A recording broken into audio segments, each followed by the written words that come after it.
Assalamualaikum warahmatullahi wabarakatuh. Anak-anak kami kelas 11, ketemu lagi kita di channel YouTube saya Budiono Yahman. Yang lalu kita sudah pelajari tentang penggaraman 1 sampai dengan penggaraman 4. Itu kita bahas di video penggaraman bagian yang pertama. Nah, hari ini pada video penggaraman bagian yang kedua kita akan bahas penggaraman 5 dan penggaraman 6. Dari penggaraman 1 sampai penggaraman 5 itu tidak ada syarat tertentu supaya reaksi itu bisa berlangsung. Tapi mulai penggaraman 6 dan seterusnya, nanti ada syarat yang harus dipenuhi supaya reaksi itu bisa berlangsung. Jadi ingat, penggaraman 1 sampai dengan penggaraman 5 itu belum ada syarat supaya reaksi berlangsung, tapi mulai dari penggaraman 6 nanti ada syaratnya. Baik. Kita akan bahas dulu penggaraman kelima. Penggaraman kelima, ini penggaraman yang paling singkat, ya, atau bisa dikatakan paling mudah reaksinya. Oke, kita lihat. Penggaraman 5 reaksinya adalah amonia NH3, kita reaksikan dengan asam, maka nanti akan dihasilkan garam amonium. Ya, rumus atau formula reaksinya itu seperti ini. Nah, jadi koefisien dari NH3 itu tergantung pada berapa valensi asamnya. Ya, koefisien dari NH3 tergantung pada valensi asamnya. Kemudian indeks ion amonium pada garam ini juga tergantung pada valensi asamnya. Sebagai contoh, ini contoh yang pertama. Misalnya NH3 kita reaksikan dengan HCl.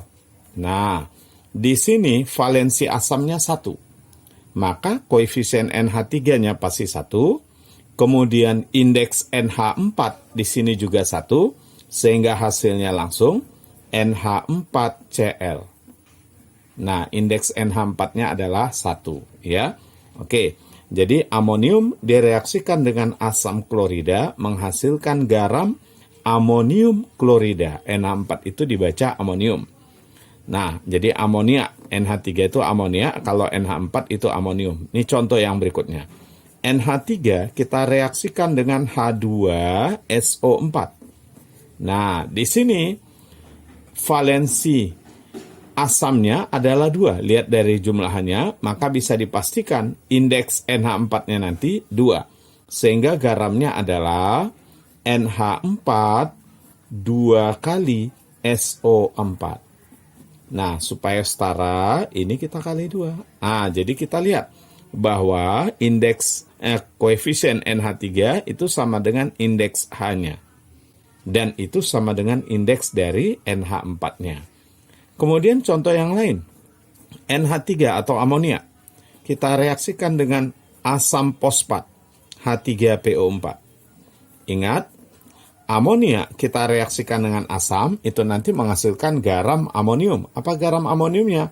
Nah, karena di sini 3, berarti garam amoniumnya adalah NH4 3 kali PO4. Nah, ini tinggal kita kali dengan 3. Oke, itu dia reaksinya. Baik. Nah, untuk lebih jelas pemakaian reaksi ini, kita lihat contoh soal.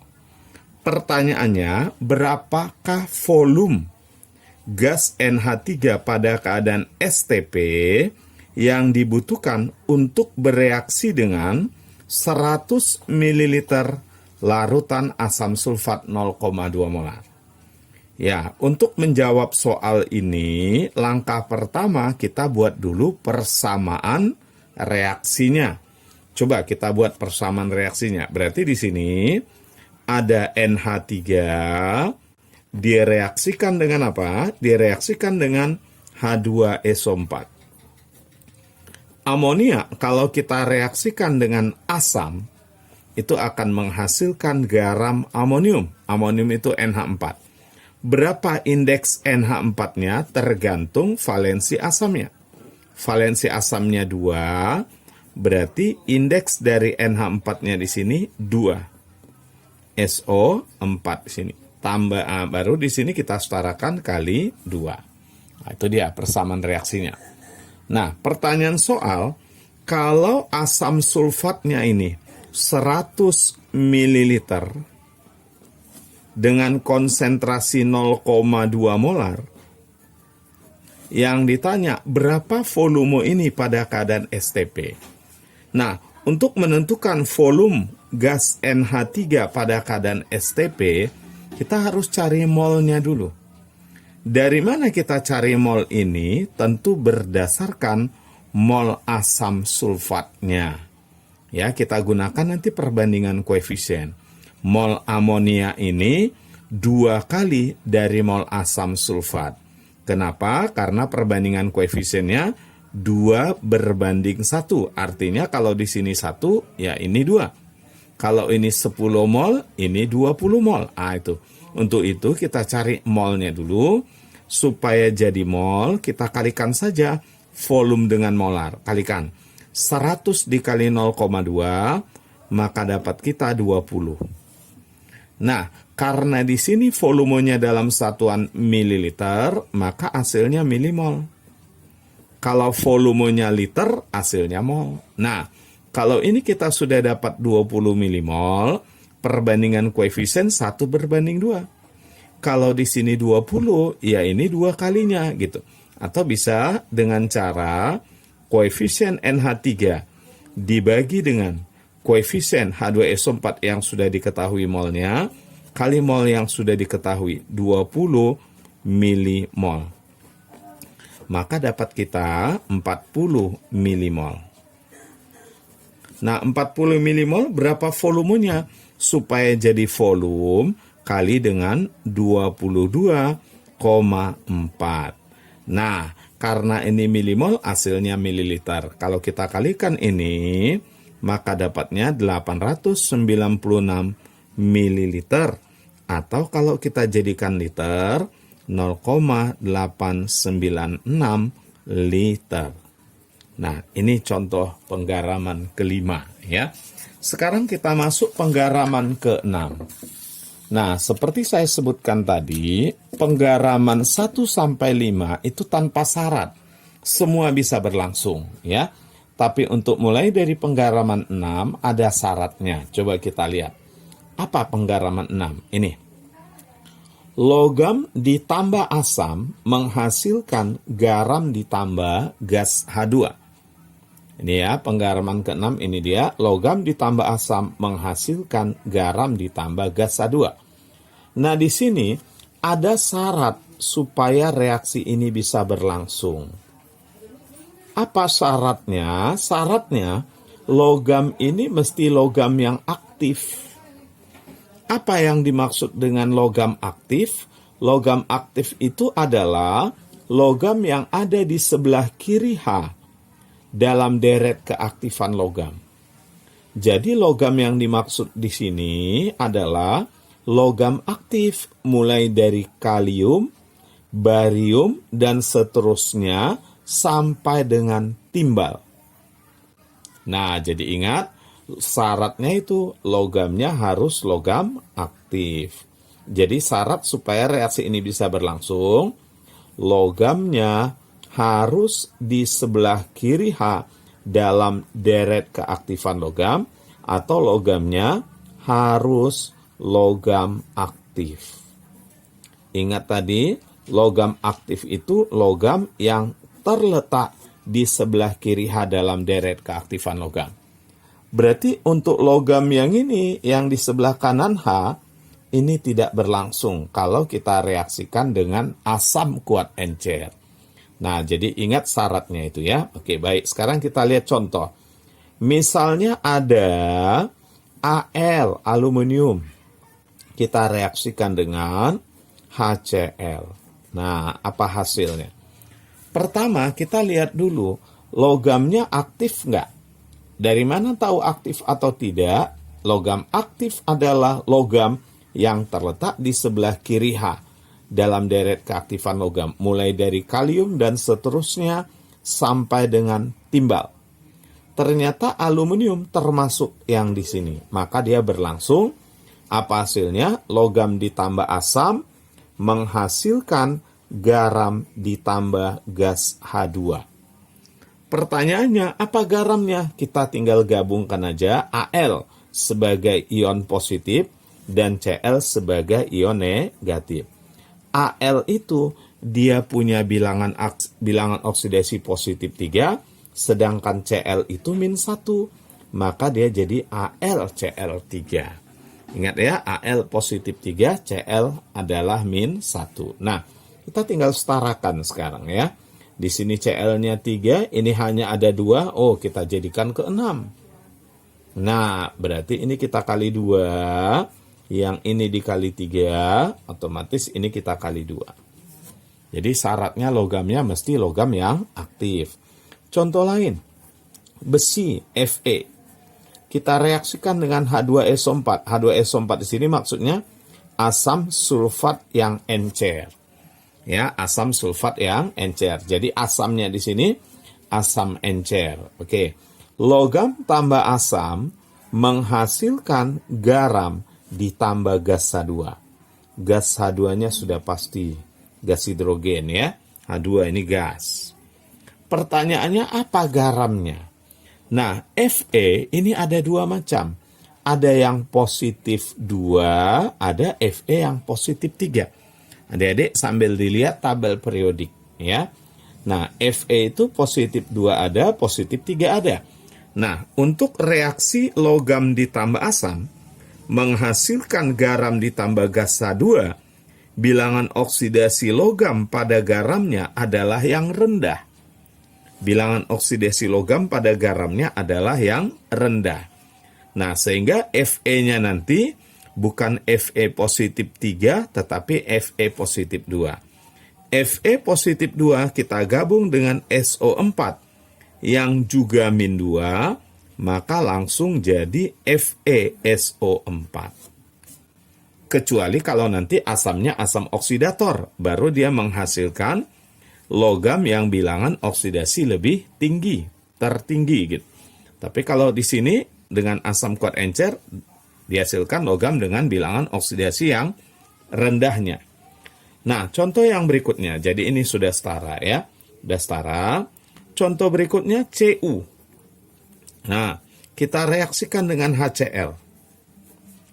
Pertama kita lihat Cu, ada nggak Cu di posisinya termasuk ke dalam logam aktif.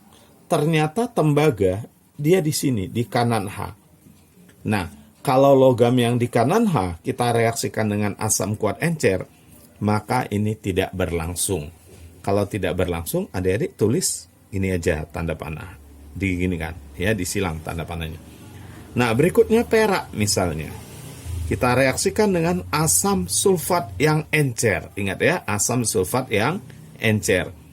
Karena perak berada di sebelah kanan H dalam deret keaktifan logam, berarti dia bukan logam aktif, tidak berlangsung. Ya. Kalau misalnya magnesium kita reaksikan dengan HBr. Nah, ini magnesium posisinya di sebelah kiri H dalam deret keaktifan logam, maka dia berlangsung. Nah, berlangsung logam tambah asam menghasilkan garam ditambah gas H2. Apa garamnya? Kita gabung magnesium dengan Br. Magnesium itu bilangan oksidasinya positif 2. Di dalam tabel periodik dia di golongan 2A. Dan brom itu -1. Mg positif 2 gabung dengan brom yang -1. Jadi MgBr2. Biar setara kali 2. Jadi adik-adik ingat ada reaksi-reaksi yang tidak berlangsung. Kalau logamnya termasuk salah satu dari yang di kanan H ini. Oke, baik. Sekarang coba kita lihat contoh soal, ya. Contoh soal. Nah, pertanyaannya adalah tentukan volume gas H2 yang dihasilkan jika 5,4 gram logam Al dilarutkan dalam asam sulfat encer berlebih. Baik. Nah, di sini adik-adik, kalau ada kata berlebih, nah, santai saja, jangan terlalu dipikirkan ya. Udah, biar saja, karena memang harus berlebih. Ya, kita lihat, berapakah volume gas H2 yang dihasilkan jika 5,4 gram logam Al dilarutkan dalam asam sulfat encer berlebih. Berlebih ini menunjukkan bahwa nanti semua logam aluminiumnya akan habis bereaksi. Ya, langkah pertama kita buat dulu reaksinya. Aluminium kita reaksikan dengan apa? Direaksikan dengan asam sulfat encer. Berarti kita reaksikan dengan H2SO4. Nah, karena aluminium tadi terletak di sebelah kiri H dalam deret keaktifan logam, maka reaksinya berlangsung. Apa hasilnya? Nah, logam ditambah asam menghasilkan garam ditambah gas H2. Apa garamnya? Kita gabungkan aluminium dengan ion sulfat. Nah, jangan lupa ya, bilangan oksidasi. Aluminium itu positif 3. Aluminium itu positif 3, sulfat itu min 2. Ingat sulfat min 2, aluminium positif 3, maka jadi Al2SO4 3 kali. Nah, tinggal kita setarakan. Al-nya ada 2, kemudian SO4-nya ada 3, hidrogennya ada 6, dikali 3. Oke. Pertanyaan soal, tentukan berapa volume gas H2 yang dihasilkan. Jika 5,4 gram aluminium bereaksi. Kalau ini 5,4 gram, maka berapa volume gas H2? Nah, untuk menentukan volume gas pada keadaan STP, kita cari molnya dulu. Gimana cara mencari mol ini? Tentu berdasarkan mol salah satu zat di sini. Jadi di dalam persamaan reaksi, mol suatu zat bisa kita tentukan melalui mol zat yang lain. Ternyata yang ada datanya adalah aluminium 5,4 gram. Kita bisa tentukan berapa molnya. Caranya cukup kita bagi dengan AR aluminium. Berapa AR aluminium? AR aluminium itu adalah 27. Kita bagi dengan 27. Maka dapatlah kita 0,2 mol. Nah, ini molnya 0,2 mol ya. Oke, kalau mol ini sudah ketemu, kita bisa cari mol H2. Gunakan perbandingan koefisien 3:2. 3:2, kalau di sini 2, ini 3. Kalau ini 0,2, ya di sini pasti 0,3. Caranya, koefisien H2, 3, dibagi koefisien Al, yang sudah diketahui molnya, 2, kali mol Al, 0,2 mol. Maka dapatlah kita di sini 0,3 mol gas H2-nya. Soal nanya berapa liter? Nah, supaya jadi volume pada keadaan STP, cukup molnya kita kali dengan 22,4, maka dapatlah kita 6,72 liter. Nah, itu dia, 6,72 liter. Oke, baik adik-adik, kita lihat soal berikutnya. Nah, ini soal yang terakhir. Nanti pada video selanjutnya kita akan bahas reaksi logam dengan asam oksidator. Nah, apa itu asam oksidator? Kita lihat nanti di video selanjutnya ya. Oke. Nah, untuk mengetahui, oh ya, jangan lupa klik tombol like, subscribe, share, serta tulis komentar adik-adik. Supaya kalian bisa dapat terus video terbaru dari saya. Kita lihat soal berikutnya ini ya. Untuk mengetahui kadar tembaga dalam kuningan. Nah, ingat, kuningan itu adalah suatu paduan logam yang di dalamnya ada tembaga dan zinc. Nah, ada tembaga dan zinc, ada Cu dan Zn. Itulah di dalam kuningan. Ada 20 gram kuningan dilarutkan dalam asam sulfat encer berlebih.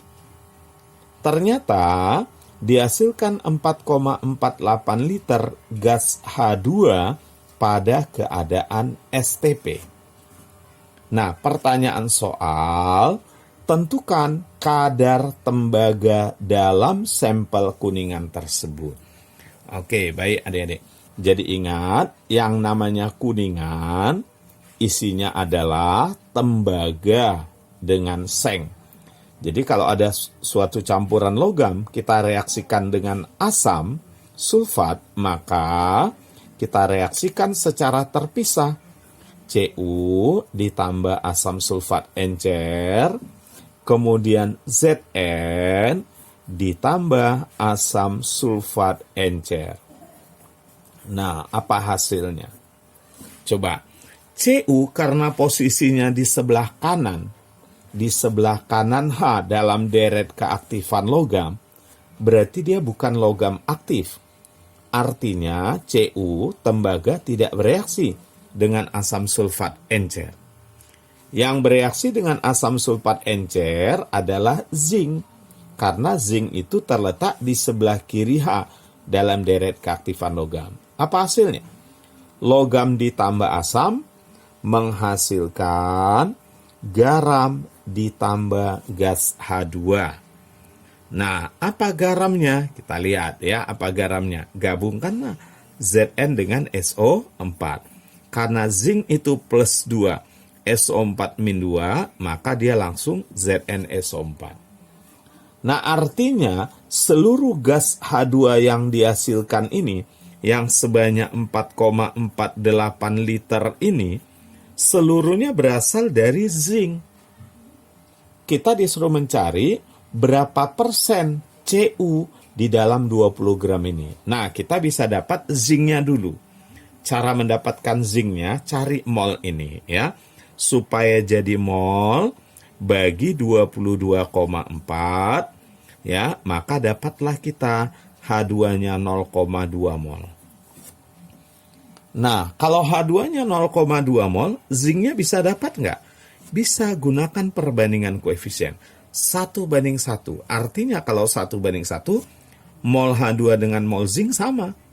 Atau bisa kita hitung pakai cara seperti ini, koefisien zinc dibagi koefisien H2 1 dikali mol H2 0,2 mol. Maka dapatlah kita zincnya 0,2 mol.